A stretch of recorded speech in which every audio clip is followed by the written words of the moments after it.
seorang kekasih. Bismillahirrahmanirrahim. Assalamualaikum warahmatullahi wabarakatuh.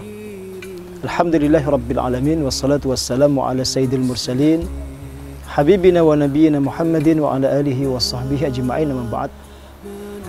Sahabat Al-Fatih yang kami cintai dimanapun berada, dalam kaitan dengan maulid baginda Nabi SAW, ada satu riwayat yang sahih yang menceritakan bahwa ketika baginda Nabi SAW hendak dilahirkan, ada 60.000 pasukan yang dikirim oleh Abraha dari negeri Habasyah yang tujuannya untuk menghancurkan Ka'bah. Tetapi ketika pasukan bergajah itu mencapai satu tempat dekat dengan Mina, pasukan itu terhenti. Tepatnya dihentikan oleh Allah Subhanahu wa Ta'ala, sehingga semua pasukan tidak bisa bergerak. Kuda-kuda tidak mau berjalan, gajah yang jumlahnya 13 ketika itu juga enggan untuk menuju ke Mekah Al-Mukarramah. Tiba-tiba kemudian langit dipenuhi dengan burung-burung yang berbondong-bondong, yang disebutkan oleh Allah Subhanahu wa Ta'ala, wa arsala alaihim tayran ababil. Allah mengirim burung yang berbondong-bondong yang memenuhi seluruh angkasa. Kemudian dengan secepat kilat burung-burung itu melemparkan bebatuan yang membara, tarmihim bihijaratin min sijil. Kemudian dalam waktu yang juga tidak begitu lama, tiba-tiba pasukan-pasukan yang dipimpin oleh Abraha itu menjadi seperti dedaunan yang dimakan oleh ulat. Faja'alahum ka'asfin ma'kul.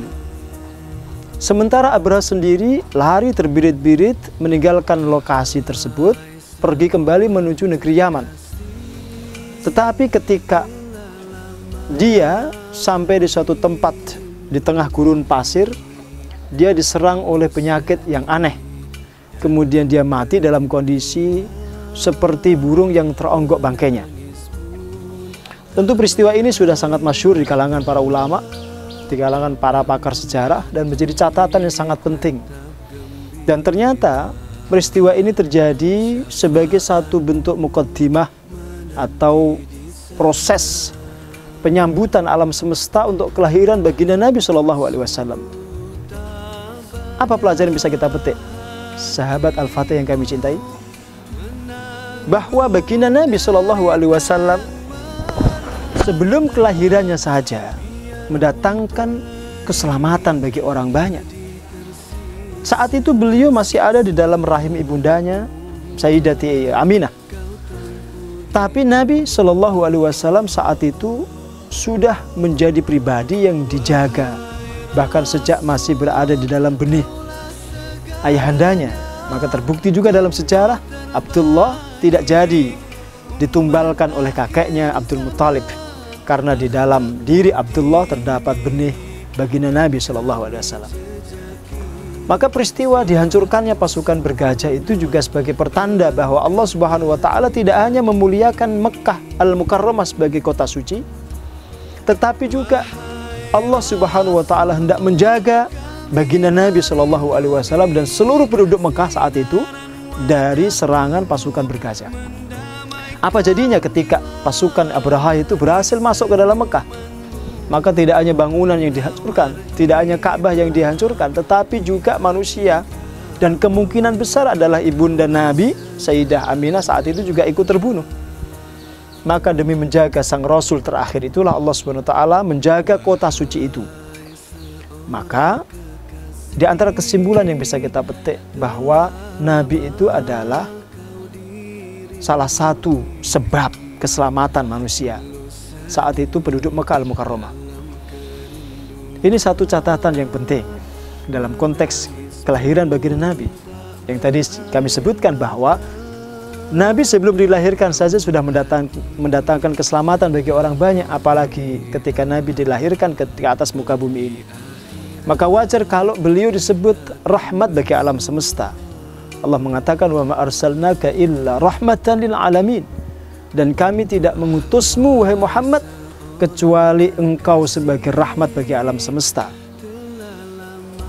Ada juga satu peristiwa yang dicatat oleh para pakar sejarah, bahwa ketika Nabi Shallallahu Alaihi Wasallam hendak dilahirkan, istana Kisra dinding-dindingnya retak, pilar-pilarnya berjatuhan. Berhala-berhala yang selama ini disembah oleh orang-orang kafir, orang-orang musyrik, kemudian menjadi tumbang. Termasuk api Majusi, api yang disembah oleh orang-orang Majusi selama ini yang berumur ratusan tahun, yang diyakini sebagai Tuhan itu juga padam. Disebutkan dalam beberapa kitab, termasuk dalam kitab Ar-Rahiqul Makhtum yang ditulis oleh Syekh Safiyur Rahman Al-Mubarakfuri. Dan ini juga satu pertanda alam bahwa kedatangan Nabi itu akan menghancurkan segala bentuk penyembahan kepada selain Allah. Kedatangan Nabi ke atas muka bumi ini adalah satu bentuk penyempurnaan terhadap ajaran Nabi Ibrahim alaihissalam yang anti berhala, yang anti penyembahan kepada Tuhan selain Allah Subhanahu wa taala. Ada satu juga peristiwa yang sangat penting. Dulu ketika Abu Thalib hendak meminta hujan kepada Allah, ketika penduduk Mekah dilanda paceklik, kemarau yang panjang, kesulitan air, bahkan tidak sedikit orang mati karena kelaparan, Abu Thalib itu membawa baginda Nabi mendekati Baitullah, mendekati Ka'bah tepatnya. Dan dengan keyakinan penuh Abu Thalib itu tawassulan, ini bahasa kami, tawassulan dengan wajah baginda yang mulia, meminta hujan kepada Allah dengan wajah Nabi SAW. Dan seketika langit menurunkan hujan atas izin Allah Subhanahu wa taala. Belum saat itu Nabi diangkat menjadi nabi, belum diangkat menjadi rasul, tetapi kehadirannya ke atas muka bumi sudah menjadi sumber keselamatan, menjadi sumber keberkahan, menjadi sumber kebaikan bagi alam semesta. Termasuk ada satu riwayat ketika nanti Nabi SAW dibawa oleh Halimah dari Mekah ke perkampungan Halimatus Sa'diyah. Saat berangkat, ontanya Halimah itu dalam kondisi pincang, sakit-sakitan, kurus kering, karena onta Halimah itu termasuk onta yang paling tua. Sehingga dia datang terlambat, sementara tetangganya, teman-temannya sudah datang duluan sehingga mendapatkan anak asuh, anak susuan dari orang-orang yang paling kaya yang terpilih. Sementara Halimah karena terlambat, dia berjodoh dengan Nabi Muhammad saat itu yang masih berstatus sebagai seorang yatim. Sampai Halimah berpikir, kira-kira siapa nanti yang bisa menggaji saya, yang bisa memberikan saya upah sementara anak ini yatim.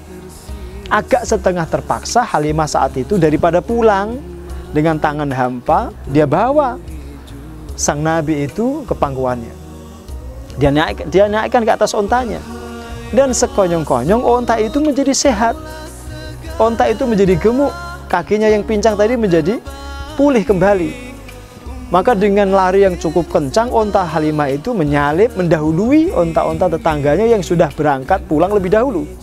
Sampai para tetangganya itu terheran-heran dan dia bertanya, Halimah, bagaimana bisa ontamu begitu kencangnya? Bukannya tadi sakit-sakitan, bukannya tadi kakinya pincang. Apa kata Halimah ketika itu?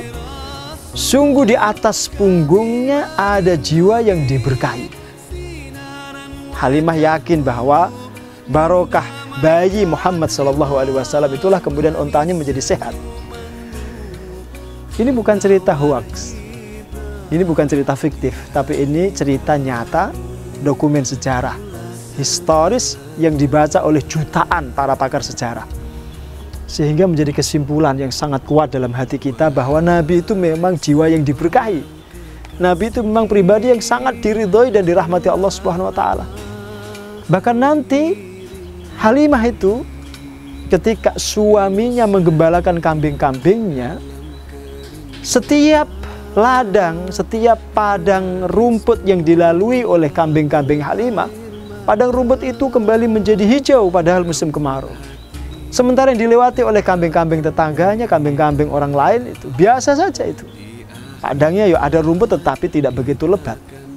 Sehingga kambing-kambingnya Halimah ketika itu pulang di sore hari dalam kondisi kenyang dan susunya itu penuh dengan air susu. Sehingga Nabi bahkan nanti juga minum dari air susu kambingnya Halimah itu.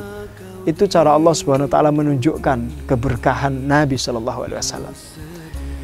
Catatan-catatan ini menjadi penting, saudaraku yang saya cintai Allah Subhanahu wa taala, agar kita semakin mencintai baginda Nabi. Bahkan ketika sekarang pun Nabi sudah meninggalkan kita, keberkahan ajarannya itu masih menjadi petunjuk bagi alam semesta. Sehingga siapapun yang beriman pasti merindukan perjumpaan dengan beliau, pasti mendambakan pertemuan dengan Nabi SAW. Di bulan Maulid yang mulia ini, mari kita perbanyak salawat dan salam untuk beliau. Allahumma salli ala Sayyidina Muhammad wa ala ali Sayyidina Muhammad. Mudah-mudahan kita diaku sebagai umatnya yang kelak mendapatkan syafaatnya di yaumil qiyamah. Assalamualaikum warahmatullahi wabarakatuh. Wahai Rasul